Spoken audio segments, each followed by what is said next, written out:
It's Sunday afternoon. We drew 1-1 at Norwich on Friday, and as I speak tomorrow, it's Oxford. Really looking forward to it. It's going to be a bit masochistic in case we don't get all 3 points. 1 point, not quite good enough, really. But anyway, that's one thing. That's another thing. And there's no great Pompey news coming out of Fratton Park today for obvious reasons. They're preparing for a game, and we're preparing for a game as well in our own way. But here's the thing. I'm watching the Norwich game back on my computer in the Pompey Sound studio. And I'm watching out for something specific. And it's very anorak of me. It's very train spotterish, I know.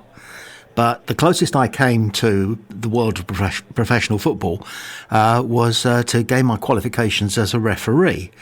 And so I find the rules, as I suspect, barristers find the laws of the land fascinating, and peers of the realm do, and MPs do. They find the minutiae of the laws fascinating, and I always found the laws, the rules of football fascinating. Not as fascinating as cricket, because their laws are absolutely labyrinthine and almost medieval, and yet are hallowed to this day, to this modern day and age. But the rules and the laws of football, they change, and I try to change with them. I try to keep up. I'm really interested in the daylight experiment that's going on in Canadian football, where they're going to do what Arsene Wenger has been suggesting for a while, which is that a player is only offside if there is daylight between him or her and the last defender, or the second defending person, because the first defending person is almost always the goalkeeper. Almost always. Not absolutely always. You've got to stay alert. But that experiment is going to be really interesting. We want goals. We like goals. We don't like conceding goals, but goals are what makes football spectacularly passionate when a goal goes in. The joy is... There's nothing like it in sport, I don't think. Not a knockout blow in boxing, not an ace to win Wimbledon at tennis, an 8-foot putt to win the Open. There's nothing quite like a goal going in. The Red Lion versus the Dog and Duck on a Sunday morning, a goal goes in. I'm digressing a little bit because I'm celebrating the way the game is policed. It's probably an overbearing way of putting it, but the way the game is run. And I remember having a conversation, a bit of a name drop, but it's a good name drop. I was talking to Andy Gray, legendary centre forward and a fantastic broadcaster, and I said to him, "Do you slow down on a Sunday morning if you're driving past a park and there's a game?" And he went, "No." He said, "I stop the car." I said, "You what?" He said, "I stop the car and watch." I said, "Why? What are you watching for?" And he went, "A goal. I want to see a goal." That's what this game does to you. And that's what scoring a goal does to you. So the threading back to my starting point, the laws of football, the rules of football are fantastic. And they've changed, of course they change. They changed almost the moment they were first drawn up, in which you were allowed, the original laws of football, you were allowed to kick an opponent. I promise you, the original laws of football, before the ratification in the Mason's Arms in London in whatever year it was, 1865, you were allowed to kick an opponent in the shins. Oh, fantastic. Wouldn't you pay to see that? Down the last 10 or 20 years, I can think of some players who would really have come into their own if you were allowed to kick an opponent with the ball nowhere near you, right? It was a street fight. Anyway, my perceptions were just slightly aroused during the Norwich game. about 15 minutes in, the little referee inside me went, "That is unacceptable and should have resulted in an indirect free kick to Pompey. But the referee allowed play to continue." That's the little voice I have in there as the referee in me, well, obviously. So I thought, well, no, I didn't see that. I was watching in the studio, and there was a slight haze brought on by perhaps the second or third Peroni. Okay, that's how it is. Now that we watch so much football on the telly, all right, we sit domestically watching it rather than on a cold, uncomfortable plastic seat. We watch it on the comfort of our sofa, and in this case, I was in the studio. Nice studio chair, lovely bottle of Peroni, my third, I think. It's 16 minutes in, and I see something, and I go, "Hold on! Oh." And you know, like sometimes you see something and you think, "Nah, I didn't see that. I thought I saw it. I am mistaken." Because there's 26,000 people at Carrow Road, and nobody went, "Oi!" Nobody. And there's a referee, and there's two assistant referees, and a fourth official, and a referee's adjudicator, and 11 Pompey players on the pitch who could have pointed it out. I've still got the game going on in the background, obviously, as you probably worked that out.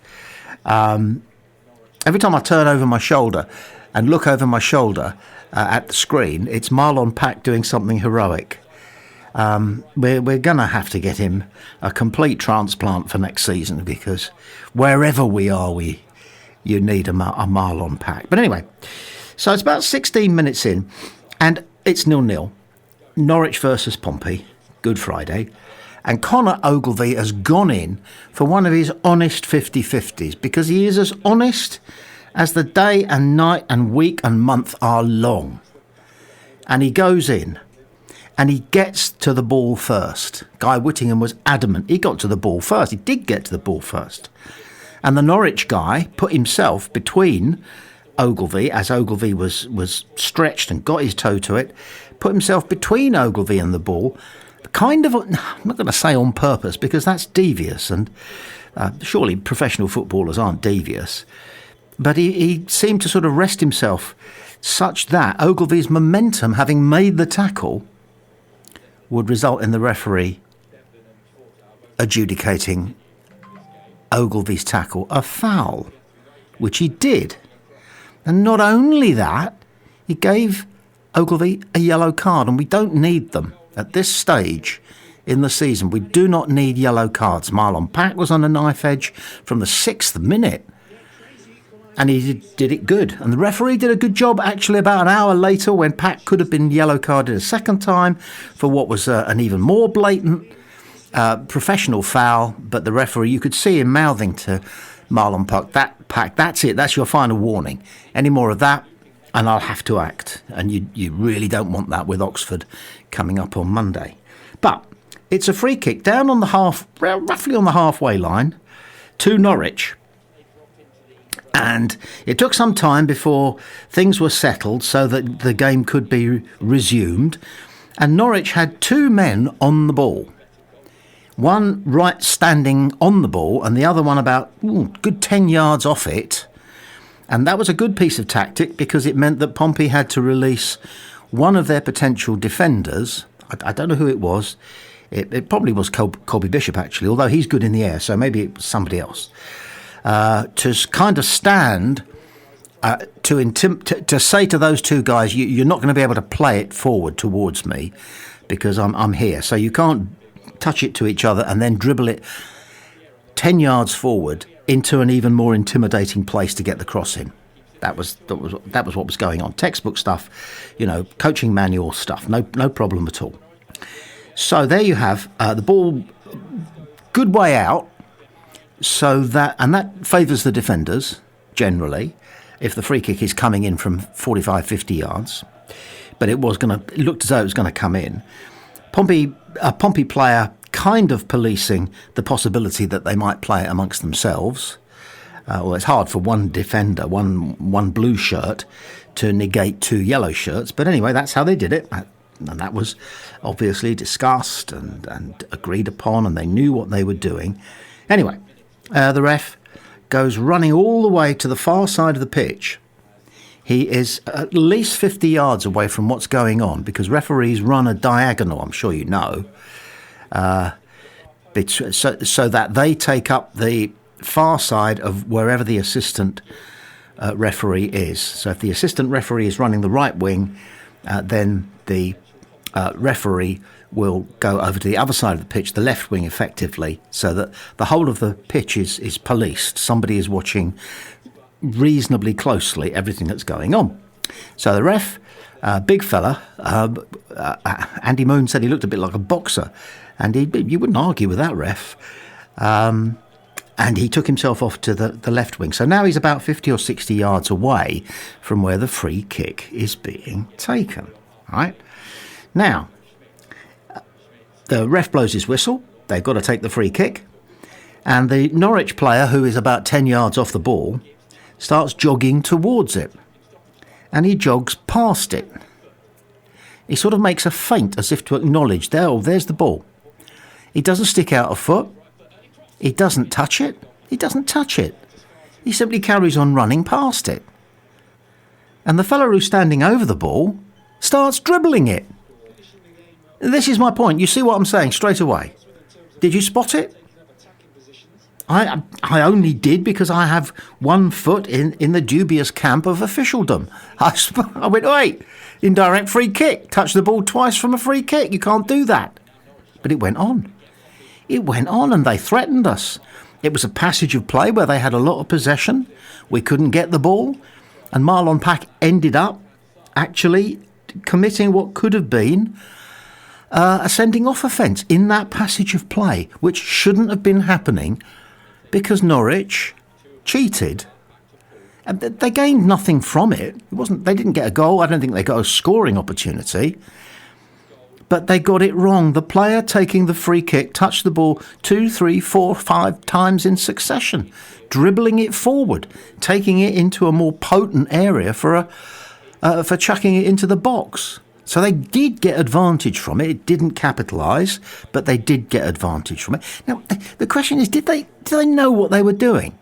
Did those 2 players know that they were breaking the rules? Did they do it deliberately? Had it been discussed in the training ground? This is something we can do to gain an advantage. Pretend that the player running over the ball has touched it, and therefore the player who's standing on the ball can just dribble it forward. Well, you can't. I've looked up the rules just to make sure I wasn't asleep when they changed it. One day they may change the rules so that a player taking a free kick can just simply start dribbling with it. But at the moment, it's against the rules. And it's a free kick to the defending team, which we should have had, and we didn't. So why do I care? Why do I why do I bother with this particular one? I'll tell you why. I played a very average game of football for a great many years, and I was only booked once. And the reason I was booked was because they had a free kick, and their guy who was taking it booted it and hit the referee in the backside. Right? And the ball fell to him, so he started dribbling it. And I said to the referee, he can't do that. He's touching the ball twice from a free kick.